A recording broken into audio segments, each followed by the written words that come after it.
Vossa Senhoria quiser usar a palavra, a senhora tem a palavra por 15 minutos. Pois não. Bom dia a todos, bom dia senhores senadores, senhoras senadoras. Eu gostaria de pedir permissão para que eu pudesse fazer um relato da minha atividade profissional e me apresentar aos senhores. E é o que eu farei agora, dada a permissão pelo presidente da mesa. Quero iniciar minha fala registrando que me sinto honrada em comparecer perante o Senado brasileiro, sendo eu a primeira médica a depor que teve experiência concreta, real, de tratar pacientes com Covid-19 com as medicações disponíveis aos primeiros sintomas, como deve ser todo o tratamento médico, sempre baseado nas verdadeiras premissas médicas e científicas, como os senhores irão entender neste discurso. Vejo este depoimento como uma oportunidade de esclarecer questionamentos para os senhores e também de restabelecer a verdade, falando de forma direta para cada pessoa deste país. Muitos até já ouviram falar de mim, é verdade, mas poucos, muito poucos de fato me conhecem. Então, por favor, permitam que me apresente. Sou Mayra Isabel Correia Pinheiro, natural de Fortaleza, Ceará, médica graduada pela Universidade Federal do Ceará em 1991, com especialização em pediatria e neonatologia pela também Universidade Federal do Ceará, no período de 1992 a 1995. Gostaria de compartilhar com os senhores que essas 3 décadas de trabalho nas UTIs pediátricas têm sido uma progressiva lapidação profissional, emocional e pessoal. Lidar com os limites extremos da vida de pacientes graves, lutando junto com eles e suas famílias, numa conjuntura nem sempre favorável, já é um desafio diário nas UTIs. Mas devolver, senhores, um filho para um pai e uma mãe é um sentimento indescritível. E é essa a minha vida. Mestre em Ciências, com área em concentração em Neonatologia pela Universidade de São Paulo, 2002. Especialização em Medicina do Trabalho pela Universidade Estácio de Sá, 2009. Doutorando em Bioética pela Universidade do Porto. Fui professora substituta do curso de Medicina da Universidade Federal do Ceará, de 2006 a 2007. E sou professora e também coordenadora do Internato Médico de Pediatria do curso de Medicina do Centro Universitário Cristos desde 2009. Fui coordenadora técnica do Centro de Terapia Intensiva Pediátrica e Neonatal do Hospital Geral Dr. Valdemar Alcântara no período de dezembro de 2002 a dezembro de 2007.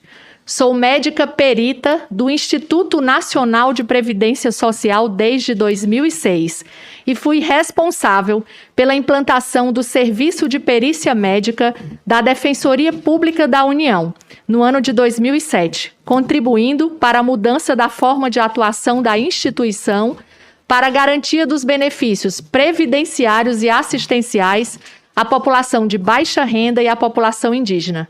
Sou atualmente secretária do Ministério da Saúde do Brasil, responsável pela Secretaria de Gestão do Trabalho e da Educação na Saúde, a SGETS, desde janeiro de 2019.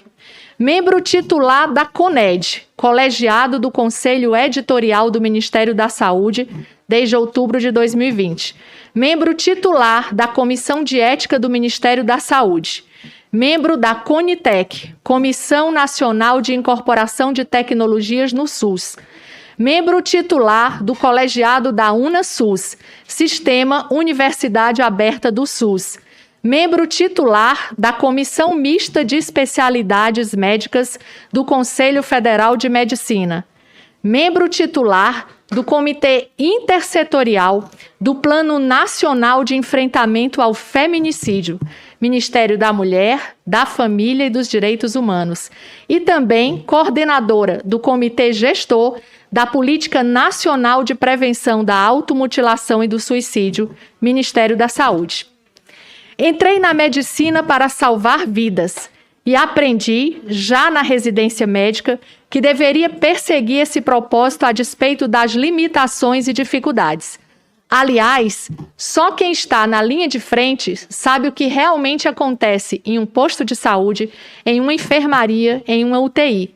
Eu nunca abri mão dessa conexão com a realidade e mantenho os meus plantões noturnos em um hospital de Brasília, mesmo exercendo atividades no Ministério da Saúde como secretária. É uma forma de continuar exercendo a minha missão e de estar em contato direto, ajudando as pessoas que eu escolhi cuidar e servir. Atuando como servidora pública, conheci o SUS como poucos brasileiros conhecem. Ao longo de 30 anos, vivenciei ao lado de profissionais e pacientes as dificuldades de um dos maiores sistemas universais de saúde para o cumprimento de suas atribuições. Muitas vezes fui tomada pela angústia de não dispor dos recursos necessários para socorrer os meus pacientes. Mas o ponto de virada da minha vida, que talvez tenha me trazido até aqui, aconteceu em 2013. Fui chamada para atender uma criança que chegou em parada cardiorrespiratória no Hospital Geral de Fortaleza. E pasmem, para reanimar esse garoto, não havia espaço no hospital. Ou melhor, não havia espaço, senhores, nem no chão do hospital, porque o chão estava repleto de pacientes amontoados como se fossem coisas. Era uma piscina de seres humanos doentes, invisíveis aos olhos da sociedade, da imprensa e do poder público. Fizemos o possível e o impossível para salvar a vida daquela criança. Essa situação era recorrente e ganhou até o apelido dos profissionais daquele hospital, o piscinão do Hospital Geral de Fortaleza. Daquele dia em diante, entendi que ter conhecimento de toda aquela realidade e me calar seria, ao meu ver, pecar por omissão. Eu não podia cruzar os braços. Decidi que lutaria com todas as minhas forças para levar respeito e dignidade a profissionais de saúde e, sobretudo, aos pacientes. Começava ali a minha luta pelo fim da prática de amontoar seres humanos nos corredores dos hospitais do Brasil. Ao ver aquela situação, compreendi a diferença entre empatia e solidariedade. Empatia é se colocar no lugar do outro. Solidariedade é agir para melhorar a vida do outro. E essa é a minha missão desde então.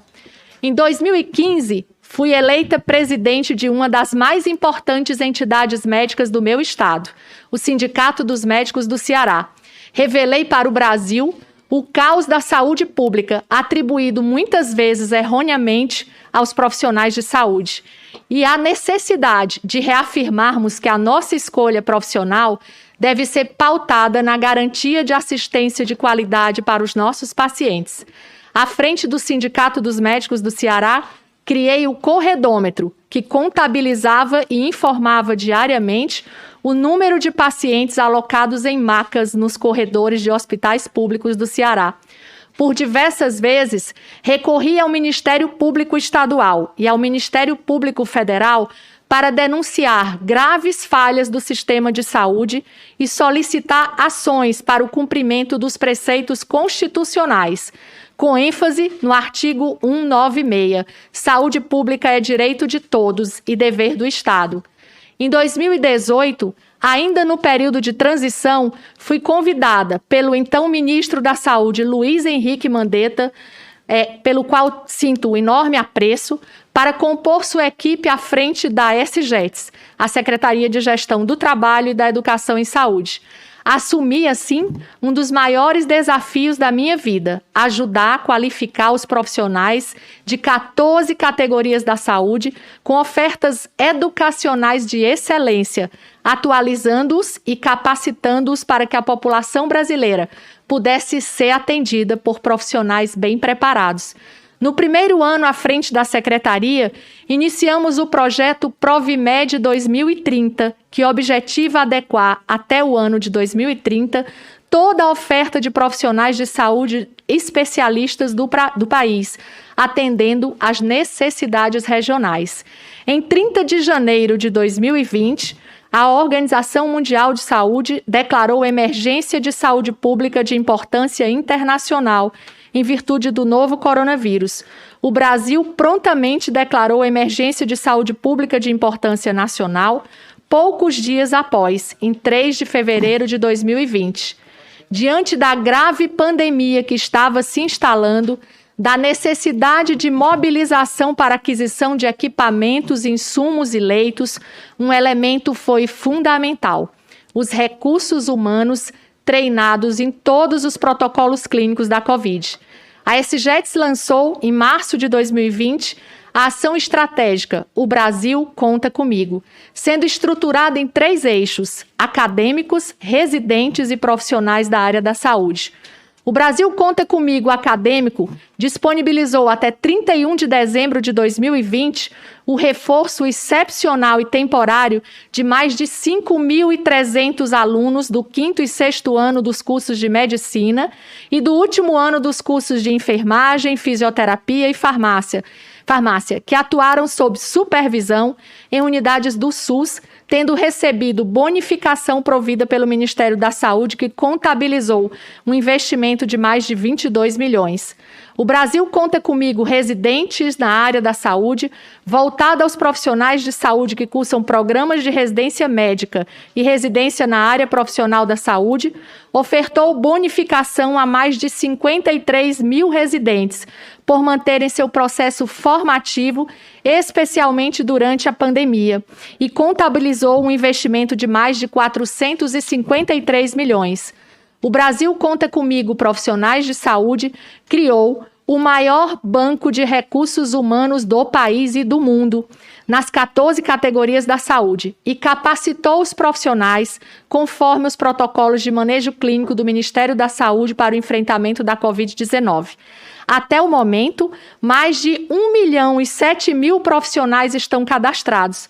O banco do Ministério da Saúde foi solicitado e disponibilizado para 13 estados da federação. Ofertamos cursos sobre Covid que foram acessados por mais de 2 milhões de profissionais. Ao todo, foram 5 cursos para profissionais da atenção primária, 14 cursos de manejo clínico na atenção especializada, 21 ações para orientação à população sobre a prevenção da doença.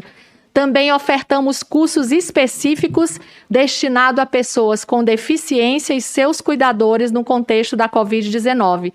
Em parceria com a Associação de Medicina Intensiva Brasileira, a AMIB, oferecemos 15 cursos sobre Covid para os médicos intensivistas. Diante do contexto da 4ª onda da pandemia, que são os agravos à saúde mental decorrentes das outras ondas da doença, também foram oferecidos aos profissionais da saúde 16 cursos de orientação sobre cuidados à saúde mental dos próprios profissionais e seus pacientes. Temáticas como a saúde mental das crianças e adolescentes, saúde mental do trabalhador e saúde mental do idoso também foram ofertados por meio de programas veiculados no YouTube e cujo conteúdo foi elaborado em parceria com a Associação Brasileira de Psiquiatria, a ABP. Em uma iniciativa do Ministério da Saúde, em parceria com o Ministério da Mulher, da Família e dos Direitos Humanos, Ministério da Educação e a Associação Brasileira de Psiquiatria, foram desenvolvidas ações de educomunicação para a prevenção do suicídio e da automutilação, que já resultaram na formação, até a data de hoje, de 242 mil membros da sociedade, o que foi e ainda é de extrema importância diante do cenário da pandemia. Conduzimos uma das maiores pesquisas mundiais para investigar os impactos da pandemia sobre a saúde mental dos profissionais da saúde, com 185 mil profissionais brasileiros participantes. Em dezembro de 2020, lançamos um dos maiores programas de educação em saúde do mundo, o programa Saúde com a Gente, visando capacitar os mais de 380 mil agentes comunitários de saúde e agentes de combate às endemias de todo o Brasil. Com esse programa, os agentes de saúde serão capacitados e habilitados para fazer novos procedimentos e oferecer mais cuidados à população brasileira. No final de dezembro de 2020, recebi do então ministro Eduardo Pazuello a missão de organizar visita a Manaus. O fechamento da Semana Epidemiológica número 53, que compreendia o período de 27 de dezembro de 2020 a 2 de janeiro de 2021, revelava aumento tanto no número de casos, de hospitalizações e de óbitos por Covid-19 no Amazonas. Esses dados desencadearam várias medidas e ações por parte do Ministério da Saúde para que fossem compreendidas as razões e para a obtenção de respostas rápidas e eficientes à população amazonense, através do atendimento a todas as demandas ali requeridas pelas secretarias locais. No contexto de sofrimento, precariedade do trabalho dos profissionais, mortes, tive a honra de poder contribuir junto dos técnicos do Ministério da Saúde na maior missão médica de que já participei nos meus 30 anos de formada.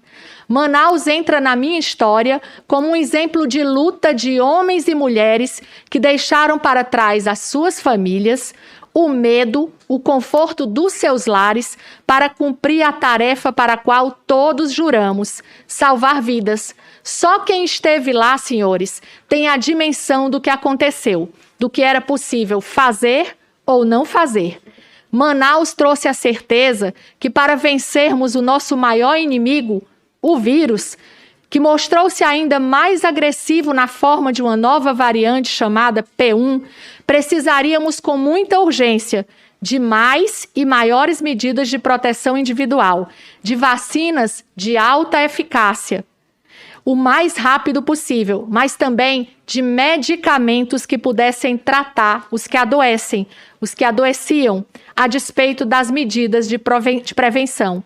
A nova variante P1 comportou-se quase como uma outra doença do ponto de vista clínico e de desfechos, e precisávamos de todas as medidas seguras para poder reduzir o caos que ali estava instalado. Publicações recentes sobre a menor eficácia de vacinas em grupos de idosos, o que pode ocorrer pela tendência à menor resposta do próprio sistema imunológico, mostram a importância de continuarmos a buscar terapêuticas para o paciente que poderá adoecer mesmo após a vacinação. O New England Journal of Medicine, um dos mais prestigiados jornais do mundo, publicou em editorial na última semana a necessidade de se encontrar terapias, de preferência via oral, para a Covid-19, em particular para as novas variantes que poderão escapar da ação das vacinas. Estamos diante de uma doença grave, que tem provocado o colapso dos sistemas de saúde e a morte de milhões de pessoas em todo o mundo. A tomada de decisão nesse cenário repleto de incertezas exige respeito à autonomia médica concedida pelo Conselho Federal de Medicina, a soberania dos países e as orientações dos seus órgãos responsáveis pela saúde. Exige também capacidade de nos livrarmos das afirmações categóricas das verdades eternas. Usando as palavras do meu mestre, George Magalhães, na verdade, as ciências só têm alguma respeitabilidade na medida que aceitem o seu princípio de autocorreção permanente, o que implica dizer que nelas só existem hipóteses, melhores ou piores, mais produtivas ou menos produtivas, nunca verdades. Também precisamos contar com a ética jornalística, que requer não somente ouvir os contrários, mas também equilibrar os lados contrários, devendo o jornalista oferecer informação de forma obrigatoriamente imparcial. Os termos ciência, comprovação científica, evidência e eficácia, assim como muitos outros conceitos como off-label e reposicionamento de drogas existentes e sua relação com a pandemia, acabaram se tornando confusos em meio ao caos. E estou aqui também para esclarecer aos senhores senadores e a toda a população brasileira o que significa de fato cada um destes nomes, assim como quais são as implicações no combate à Covid, trazendo compromisso com a verdade. Por fim, não posso deixar de agradecer a milhares de manifestações de apoio e carinho que tenho recebido de todas as partes do Brasil, principalmente dos meus colegas profissionais de saúde que, junto comigo, estão enfrentando a doença no dia a dia, nos seus postos de trabalho. Retribuo dizendo, vocês também não estão sozinhos. Seguiremos juntos na árdua e, ao mesmo tempo, grandiosa missão de oferecer dignidade e cuidar dos nossos pacientes, valendo-nos do nosso conhecimento, da solidariedade e, sobretudo, da nossa autonomia. Cada vida é única, cada vida de nossos familiares, amigos e pacientes. Lutamos com as evidências que conquistamos dia após dia, pois isto define a tão falada medicina baseada em evidências. As melhores evidências disponíveis, a experiência profissional e os valores éticos dos pacientes e dos seus médicos, a quem devemos todo o respeito e gratidão. Muito obrigada. Falar para o senador Renan Calheiros, por favor.